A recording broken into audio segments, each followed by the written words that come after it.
Welcome to our new video. आज हम इस वीडियो में बेसिक माइक्रोबायोलॉजी के बारे में डिस्कस करेंगे। बेसिक माइक्रोबायोलॉजी के अंदर इंट्रोडक्शन ऑफ माइक्रोबायोलॉजी आएगा, उसके बाद सेल ऑर्गेनाइजेशन, सेल ऑर्गेनेल, और इसके बाद डिटेल जो सेल स्ट्रक्चर होगा उसके बारे में हम एक एक करके लेक्चर, अलग अलग लेक्चर में डिस्कस करेंगे। सो लेक्चर वन में जो हम डिस्कस करेंगे, उसका टॉपिक इंडेक्स जो है वो एक classification of living micro organisms को कैसे कैसे हम डिफरेंट क्लास, उसके जो स्ट्रक्चर है उसके बेसिस पे हम कैसे क्लासिफाई करेंगे वो फास्ट हम जानेंगे। उसके बाद फील्ड्स इन माइक्रोबायोलॉजी, माइक्रोबायोलॉजी के अंदर कौन कौन सी फील्ड है, किसके बारे में हम रिसर्च कर सकते हैं, किसके बारे में हम इंडस्ट्री में जा सकते हैं, उसके बारे में हम डिस्कस करेंगे। Then discovery of microorganisms and microscope, कैसे माइक्रो ऑर्गेनिजम्स फर्स्ट डिस्कवर हुआ था, उसके बाद माइक्रोस्कोप कैसे डिस्कवर हुआ था, कौन डिस्कवर किए थे, उसके बारे में हम इस डिस्कवरी के बारे में हम जानेंगे। देन लास्ट जो पॉइंट है इस वीडियो के अंदर वो है इंपॉर्टेंस ऑफ माइक्रोबायोलॉजी। माइक्रोबायोलॉजी के इंपॉर्टेंस क्या है, क्यों हम माइक्रोबायोलॉजी के बारे में जानेंगे और पढ़ेंगे, उसके जो डिटेल वीडियो है वो हम इस वीडियो में, इस लेक्चर में डिस्कस करेंगे। ठीक है, तो फर्स्ट जो टॉपिक है वो है classification of micro organisms. Micro organisms के जो क्लासिफिकेशन है उसके बारे में हम डिस्कस करेंगे। Classification of living micro organisms, सिर्फ माइक्रो ऑर्गेनिजम्स के बारे में डिस्कस करने के पहले हमको जानना होगा लिविंग, पूरा वर्ल्ड में और पूरा दुनिया में जितना भी लिविंग ऑर्गेनिजम्स है उसको कैसे हम डिवाइड कर सकते हैं और उसको कैसे डिवाइड किया हुआ गया है, मतलब उसको कैसे क्लासिफाई किया हुआ गया है, वो हम फास्ट डिस्कस करेंगे। उसके बाद हम अंदर जाएंगे माइक्रो ऑर्गेनिजम्स के। ठीक है, माइक्रो ऑर्गेनिजम्स के क्लासिफिकेशन पर ध्यान देंगे। ठीक है, तो फास्ट हम जानेंगे जो लिविंग ऑर्गेनिजम्स है, लिविंग थिंग जो है, जितना भी लिविंग थिंग्स है उसको हम कैसे और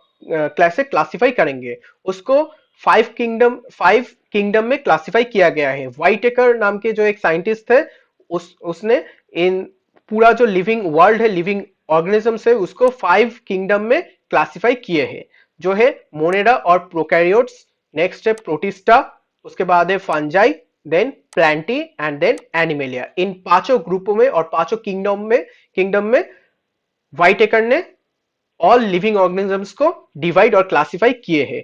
कैसे उन्होंने क्लासिफाई किया, एक जो भी एक लिविंग ऑर्गेनिजम्स है उसको पहले दोनों ग्रुपों में डिवाइड किया गया है, एक प्रोकैरियोट्स और एक यूकैरियोट्स। तो जिसके पास प्रोकैरियोटिक कैरेक्टरिस्टिक है उसको प्रोकैरियोट्स के अंदर दिया गया है, एंड होल प्रोकैरियोट्स जितना भी प्रोकैरियोटिक ऑर्गेनिजम्स है उसको मोनेरा ग्रुप के अंदर और मोनेरा किंगडम के अंदर डाला गया है। नेक्स्ट जो और बाकी जो जितने भी यूकैरियोट्स है उनको यूकैरियोट्स के अंदर डाला गया है। फर्दर इसके बाद यूकैरियोट्स को दोनों ग्रुपों में भाग किया गया है, जो है unicellular and multicellular. Unicellular organisms कौन है, जिसके पास एक ही सेल है। ठीक ठीक है, उनको प्रोटिस्टा के अंदर, प्रोटिस्टा किंगडम के अंदर डाला गया है। और जो मल्टी सेलुलर ऑर्गेनिजम्स है उसको फर्दर डिवाइड किया गया है, किसके बेसिस के और किसके आधार पे, वो है विद सेल वॉल और without cell wall. Multicellular organisms जिसके पास सेल वॉल है उसको, और जिसके पास सेल वॉल नहीं है उसको डिवाइड किया गया है। सो मल्टी सेलुलर ऑर्गेनिजम्स जिसके पास सेल वॉल नहीं है उसको एनिमेलिया के अंदर डाला गया है। इसमें सभी एनिमल्स आएगा। ठीक है, और मल्टीसेलुलर ऑर्गेनिजम्स जिसके पास सेल वॉल है उसको फिर से दोनों ग्रुपों में डिवाइड किया गया है। किसके आधार पे, वो है फोटोसिंथेसिस के आधार पे। अगर एक मल्टीसेलुलर ऑर्गेनिजम्स, एक यूकैरियोटिक ऑर्गेनिज्म जो मल्टीसेलुलर है एंड वो सेल, उसमें सेल वॉल है एंड वो फोटोसिंथेसिस कर सकता है, उसको बोला, फोटोसिंथेसिस नहीं कर सकता है तो उसको बोला जाएगा फंजाई। ठीक है, और अगर वो फोटोसिंथेसिस कर सकता है उसको बोला जाएगा प्लांटी। ठीक है, ऐसे 5 किंगडमों में होल लिविंग ऑर्गेनिजम्स को डिवाइड किया गया है। ठीक है, इसके बाद यह है 5 किंगडम क्लासिफिकेशन बाय वाइटेकर। ठीक है, इसके बाद जो हम जानेंगे वो है classification of micro organisms. Micro organisms को कैसे क्लासिफाई किया गया है। ठीक है, माइक्रो ऑर्गेनिजम्स को दोनों ग्रुपों में क्लासिफाई किया है, एक है एसेलुलर एंड सेलुलर। एसेलुलर नाम से हमको पता चल रहा है कि इसमें सेल नहीं होगा। So they are not cells and have no cell membrane, इसके पास कोई सेल और सेल मेम्ब्रेन नहीं है। They are composed of few genes protected by a protein code, उसके पास कुछ जीन से और डीएनए मटेरियल है जो कि एक प्रोटीन कोड के द्वारा वो कवर्ड हुआ है। एग्जाम्पल क्या है, हम सभी जानते हैं, जो है वायरस। ठीक है, और they can live and reproduce only when inside a living cell, वो जब लिविंग सेल के अंदर होता है तभी वो रिप्रोड्यूस कर सकते हैं, अदरवाइज नहीं कर सकते। ठीक है, ये सेलुलर माइक्रो ऑर्गेनिजम्स। सो वायरस को एक माइक्रो ऑर्गेनिजम्स के अंदर डाला गया है जो है एसेलुलर ग्रुप में पड़ता है ये लोग। ठीक है, और सेलुलर ग्रुप में कौन पड़ता है, सेलुलर ग्रुप में प्रोकैरियोट्स एंड यूकैरियोट्स रहते हैं। प्रोकैरियोट्स के अंदर कौन कौन माइक्रो ऑर्गेनिजम्स होता है, जिसके पास हैव नो न्यूक्लियस, जिसके पास कोई न्यूक्लियस नहीं होगा, और have no membrane bond bound organelle, जिसके पास गोल्गी बॉडी और ईआर कॉम्प्लेक्स और लाइसोसोम और माइटोकॉन्ड्रिया ये सब नहीं है, वो है प्रोकैरियोटिक माइक्रो ऑर्गेनिजम्स। ठीक है, एग्जांपल बैक्टीरिया, आर्किया। ठीक है, और यूकैरियोट्स, यूकैरियोटिक माइक्रो ऑर्गेनिजम्स कौन है, जिसके पास हैव ट्रू न्यूक्लियस, जिसके पास न्यूक्लियस है and many membrane bound organelle, जैसे कि माइटोकॉन्ड्रिया, गोल्गी बॉडीज, ये सब इसके पास है। तो ऐसे कौन सा है, वो है एल्गी, प्रोटोजोआ, फंजाई, ये सब यूकैरियोटिक माइक्रो ऑर्गेनिजम्स है। ठीक है, तो है classification of micro organisms. Micro organisms के एसेलुलर एंड सेलुलर दोनों ग्रुपों में भाग किया गया है। सेलुलर को प्रोकैरियोट्स एंड यूकैरियोट्स में डिवाइड किया गया है। एसेलुलर कौन है, वायरस, एंड प्रोकैरियोट्स, प्रोकैरियोट्स कौन है, bacteria and archaea, and eukaryotes कौन है, एल्गी, प्रोटोजोआ एंड फंजाई। ठीक है, नेक्स्ट जो टॉपिक हम देखेंगे वो है फील्ड्स इन माइक्रोबायोलॉजी। कौन सी फील्ड्स है माइक्रोबायोलॉजी का अंदर, मतलब माइक्रोबायोलॉजी के अंदर कौन कौन से सब्जेक्ट पढ़ेंगे वो हम इसमें डिस्कस करेंगे। तो ये एक स्कीमेटिक डायग्राम है, इसके थ्रू हम जानेंगे जो है माइक्रोबायोलॉजी को दोनों ग्रुपों में डिवाइड किया गया है, एक बेसिक रिसर्च माइक्रोबायोलॉजी और एक अप्लाइड माइक्रोबायोलॉजी। रिसर्च माइक्रोबायोलॉजी में जो माइक्रोबायोलॉजी के अंदर जिस जिस सब्जेक्ट को लेकर हम रिसर्च कर सकते हैं, वो है फर्स्ट है माइक्रोबियल टैक्सोनॉमी। टैक्सोनॉमी मतलब जिसके अंदर सभी माइक्रो ऑर्गेनिजम्स को क्लासिफाई किया गया है और नेम दिया गया है, अलग अलग नेम दिया गया है। ठीक है, स्पीसीज मतलब अलग अलग स्पीसीज के अलग अलग नेम दिया गया है। ठीक है, और ऑर्गेनिजम्स के ऊपर डिपेंड करके different different study, different different micro organisms को डिफरेंट डिफरेंट स्टडी के हिसाब से नाम दिया गया है। जैसे कि बैक्टीरिया को हम अगर स्टडी करेंगे वो उसको बोला जाएगा बैक्टीरियोलॉजी, अगर एल्गी को स्टडी करेंगे उसको बोला जाएगा फाइकोलॉजी, अगर फंजाई को स्टडी करेंगे उसको बोला जाएगा माइकोलॉजी, एंड अगर प्रोटोजोआ को स्टडी करेंगे वो है प्रोटोजूलॉजी, एंड पैरासाइट को स्टडी करेंगे तो पैरासाइटोलॉजी, एंड वायरस को स्टडी करेंगे वो है वायरोलॉजी। ठीक है, इसके बाद कुछ प्रोसेस जो माइक्रो ऑर्गेनिजम्स के अंदर चलता है उसका उसके बारे में अगर हम रिसर्च करेंगे, उसको कुछ नामों में डिवाइड किया गया है, वो है माइक्रोबियल मेटाबॉलिज्म। मतलब माइक्रोबियल मेटाबॉलिज्म मतलब जो भी कैटाबॉलिज्म होगा और एनाबॉलिज्म होगा माइक्रो ऑर्गेनिजम्स के अंदर, मतलब कोई भी केमिकल कंपाउंड जैसे कि ग्लूकोज को ब्रेक डाउन करके वो कैसे एटीपी निकाल सकता है, एटीपी प्रोड्यूस कर सकते हैं, उस जो साइकिल से क्रेब्स साइकिल है, इलेक्ट्रॉन कैसे ट्रांसफर होता है, वो सब जो प्रोसीड्योर है वो हम माइक्रोबियल मेटाबॉलिज्म में देखेंगे। ठीक है, ठीक है। और नेक्स्ट जो है वो है माइक्रोबियल जेनेटिक्स। माइक्रोबियल जेनेटिक्स के अंदर हम देखेंगे माइक्रो ऑर्गेनिजम्स के जो डीएनए स्ट्रक्चर है वो कैसे ऑर्गेनाइज किया गया है, कौन कौन सी जीन है उनके पास, वो सब हम देखेंगे। और माइक्रोबियल इकोलॉजी हम देखेंगे, माइक्रोबियल इकोलॉजी के अंदर जो माइक्रो ऑर्गेनिजम्स कौन कौन सी माइक्रो ऑर्गेनिजम्स के साथ ग्रो कर सकते हैं और दूसरे कौन कौन सी माइक्रो ऑर्गेनिजम्स के लिए हार्मफुल हो सकता है, और एनवायरमेंट के लिए वो कैसे हार्मफुल होता है और कौन से एनवायरमेंट में उस माइक्रो ऑर्गेनिज्म ग्रो कर सकते हैं, ये सब हम माइक्रोबियल इकोलॉजी में डिस्कस करते हैं। ठीक है, और नेक्स्ट जो है in relation to disease, disease के रिलेटेड में जो माइक्रोबायोलॉजी हम पढ़ते हैं वो है फर्स्ट इम्यूनोलॉजी। इम्यूनोलॉजी के अंदर हम मतलब कोई भी डिजीज मतलब हमारा जो इम्यून सिस्टम है उसको इन्वेट करके कोई भी डिजीज और कोई भी माइक्रो ऑर्गेनिजम्स कैसे स्प्रेड करते हैं वो हम इम्यूनोलॉजी में डिस्कस करेंगे। और एपिडेमियोलॉजी मतलब डिजीज रिलेटेड जो स्टडी है वो है एपिडेमियोलॉजी। और इटियोलॉजी मतलब कॉज ऑफ डिजीज, डिजीज के कॉज के बारे में हम जब पढ़ेंगे वो होगा इटियोलॉजी। ठीक है, और इसके बाद हम अप्लाइड माइक्रोबायोलॉजी में आएंगे। अप्लाइड माइक्रोबायोलॉजी के अंदर फर्स्ट जो है वो है डिजीज रिलेटेड। सो इन्फेक्शन उसके अंदर है, इन्फेक्शन कंट्रोल, कैसे एक इन्फेक्शन को कंट्रोल किया जा सकता है। केमोथेरापी मतलब कौन सी प्रोडक्ट प्रोड्यूस करके, कौन सी प्रोडक्ट तैयार करके हम एक डिजीज के अगेंस्ट में हम इन्फेक्शन को मतलब इन्फेक्शन को हम दूर हटा सकते हैं, ठीक है। वो होगा केमोथेरापी, जो जो कोई भी एक केमिकल कंपाउंड होगा, ठीक है। और नेक्स्ट जो है वो एनवायरमेंटल, जिसमें होगा एनवायरमेंटल माइक्रोबायोलॉजी। एनवायरमेंट में कौन सी माइक्रो ऑर्गेनिजम्स है वो हम उसके मतलब माइक्रो ऑर्गेनिजम्स को लेकर और माइक्रो ऑर्गेनिजम्स के द्वारा हम कैसे एनवायरमेंट को और भी अच्छा कर सकते हैं एनवायरमेंट के लिए, उसके लिए एनवायरमेंटल माइक्रोबायोलॉजी हम पढ़ सकते हैं, ठीक है। और इंडस्ट्रियल माइक्रोबायोलॉजी में बहुत सारा इंडस्ट्री है जिसमें माइक्रो ऑर्गेनिजम्स को लेकर फूड एंड बेवरेजेस तो तैयार किया जा सकता है। और फार्मास्यूटिकल माइक्रोबायोलॉजी में माइक्रो ऑर्गेनिजम्स को यूज करके बहुत फार्मास्यूटिकल प्रोडक्ट यूज किया मतलब तैयार किया जा सकता है। और जेनेटिकल इंजीनियरिंग करके बहुत सारा डिजीज को और बहुत सारा जीन को हम मॉडिफाई कर सकते हैं। तो यह अप्लाइड माइक्रोबायोलॉजी, ठीक है। सो इसको हम डिटेल में और जान सकते हैं, जो है माइक्रोबियल टैक्सोनॉमी। फर्स्ट जो है फील्ड माइक्रोबियल टैक्सोनॉमी के थ्रू हम जान सकते हैं क्लासिफिकेशन ऑफ माइक्रो ऑर्गेनिज्म, ठीक है। और बैक्टीरियोलॉजी हम सब बता चुके हैं, bacteriology for bacteria, phycology for algae, mycology for fungi, protozoology for protozoa, parasitology for parasite and virology for viruses, ठीक है। और माइक्रोबियल मेटाबॉलिज्म किस लिए हमको जरूरत है, वो है chemical reactions that occur in microbes. Microbes के अंदर जितने भी केमिकल रिएक्शन होता है, ग्लूकोज को ब्रेक डाउन करके कैसे एटीपी तैयार कर सकते हैं वो लोग, वो हम उसका जो प्रोसेस है वो हम डिस्कस करेंगे।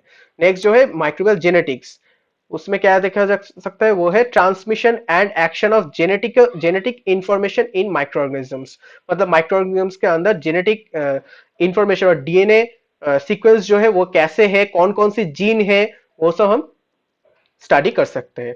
माइक्रोबियल इकोलॉजी क्या है, वो है relationship of microbes with each other and with the environment. मतलब एक माइक्रोब्स के साथ दूसरा माइक्रोब्स का क्या रिलेशन है, एंड उन सभी माइक्रोब्स का एनवायरमेंट के साथ क्या रिलेशन है, वो सब हम माइक्रोबियल इकोलॉजी में डिस्कस करेंगे। इम्यूनोलॉजी के बारे में हम देखेंगे how host organism defend themselves against microbial infection।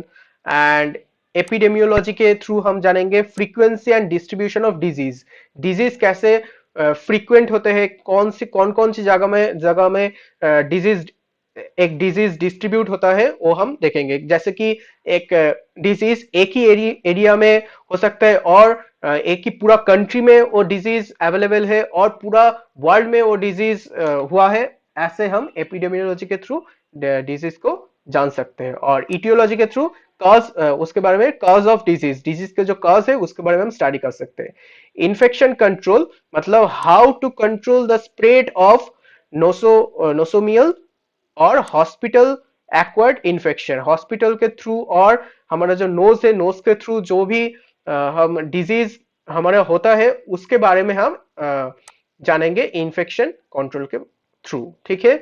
और केमोथेरेपी के बारे में, केमोथेरेपी के जो स्टडी है उसके थ्रू हम जानेंगे the development and use of chemical substance to treat disease. Disease को ट्रीट करने के लिए जो भी हम केमिकल सब्सटेंस डेवलप करते हैं उसके बारे में जानने के लिए हम केमोथेरेपी पढ़ेंगे, ठीक है। इसके बाद आएगा एप्लीकेशन, जो है food and beverages technology, how to protect human from disease organism in fresh and preserve food. Preserve food में एंड फ्रेश फूड में फ्रूट को हम कैसे पैथोजेनिक माइक्रो ऑर्गेनिज्म और डिजीज कॉजिंग माइक्रो ऑर्गेनिजम्स के माइक्रो ऑर्गेनिजम्स से अलग कर सकते हैं, उसको जानने के लिए हमको फूड एंड बेवरेज टेक्नोलॉजी पढ़ना होगा, ठीक है।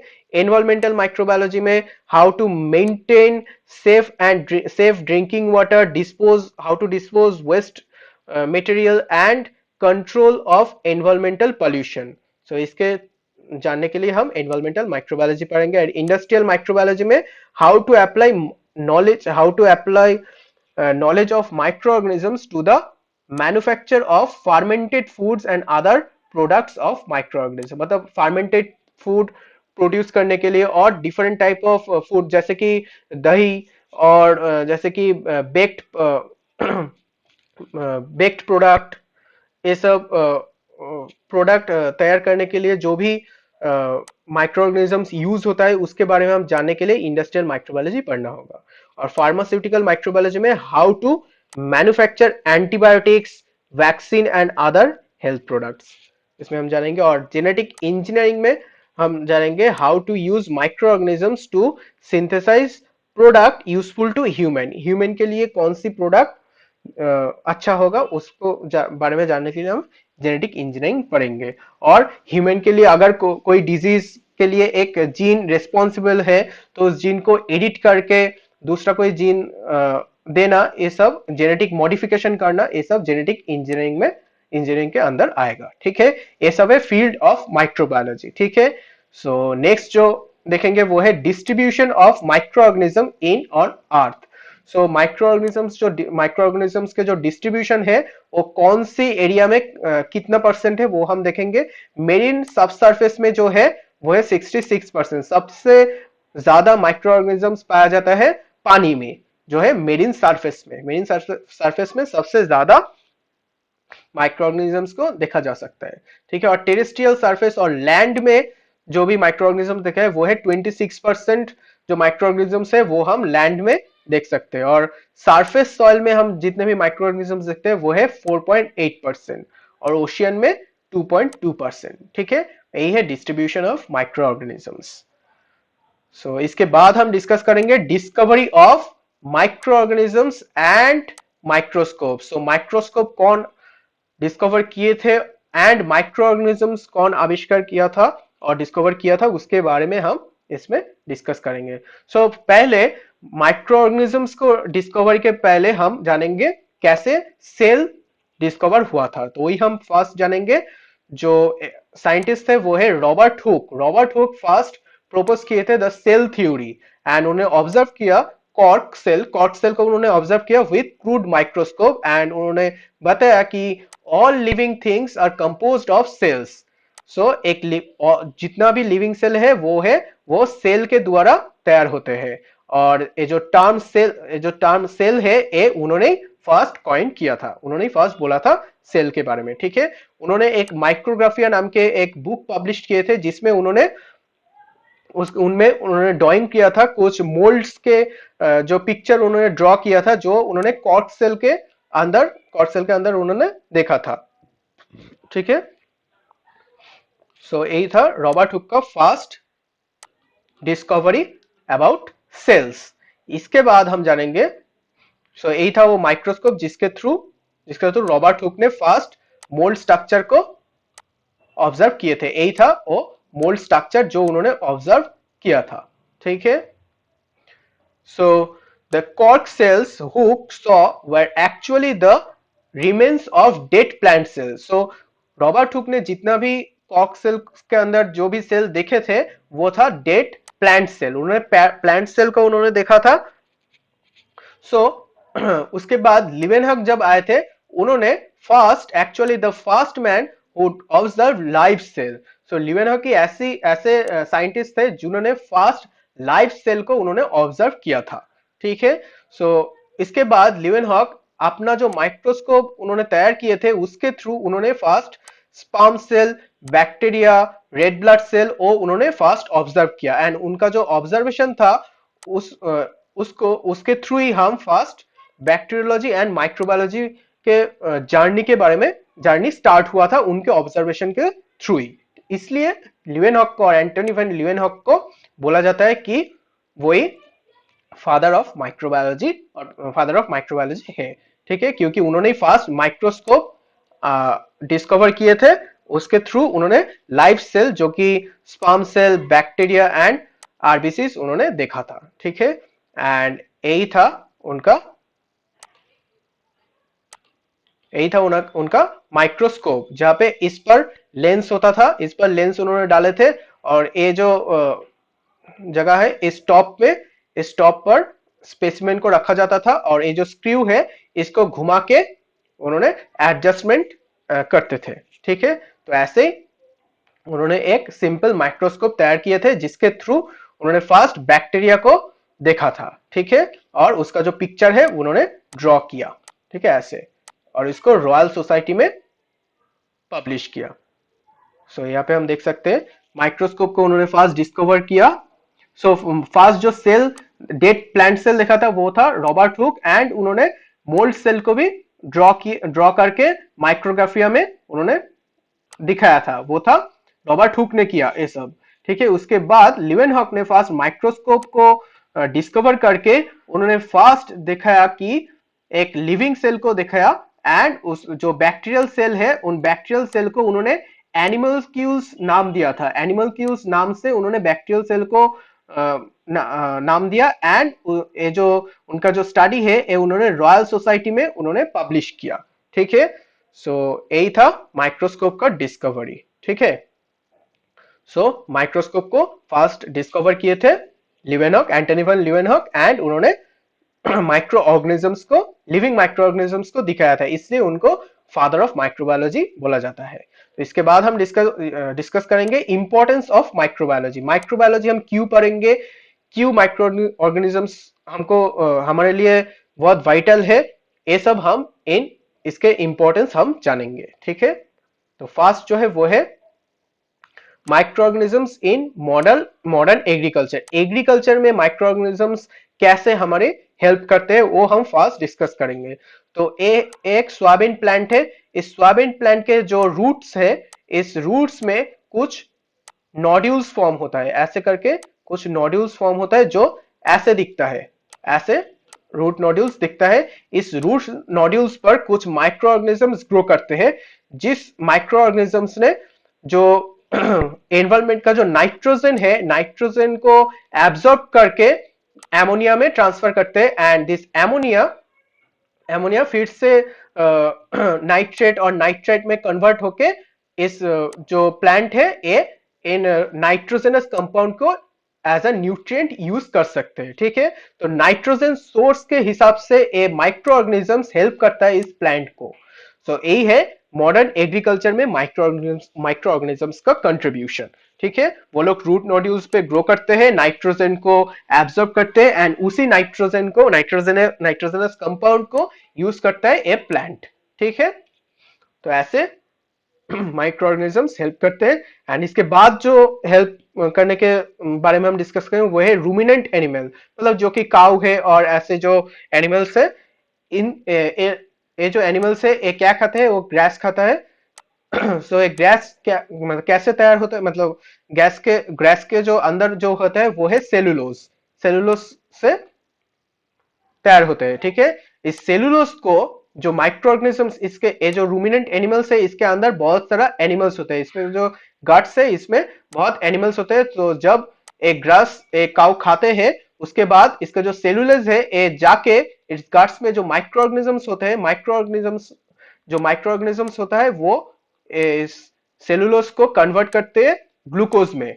ठीक है, इस ग्लूकोज को देन जो माइक्रो ऑर्गेनिजम्स, फर्दर जो माइक्रो ऑर्गेनिजम्स है वो माइक्रोबियल फर्मेंटेशन के थ्रू फैटी एसिड और CO2 और मीथेन में कन्वर्ट करते हैं।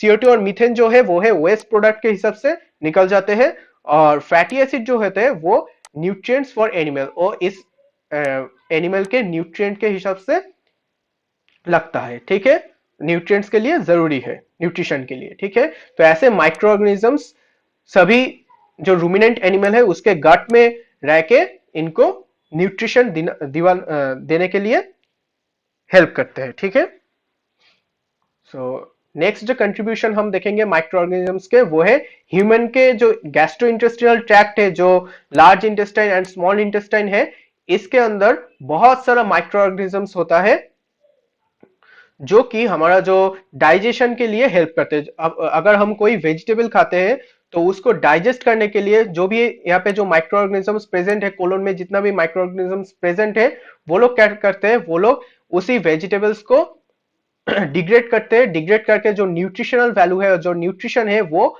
हमारा बॉडी एब्जॉर्ब कर लेते हैं।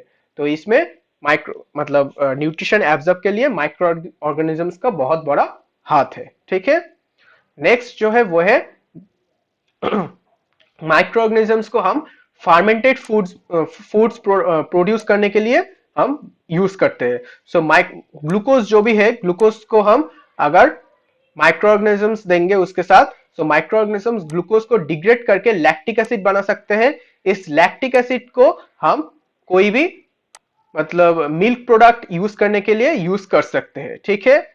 और इस ग्लूकोज को ही बहुत सारा माइक्रो ऑर्गेनिजम्स है जो इथेनॉल में कन्वर्ट कर सकते हैं।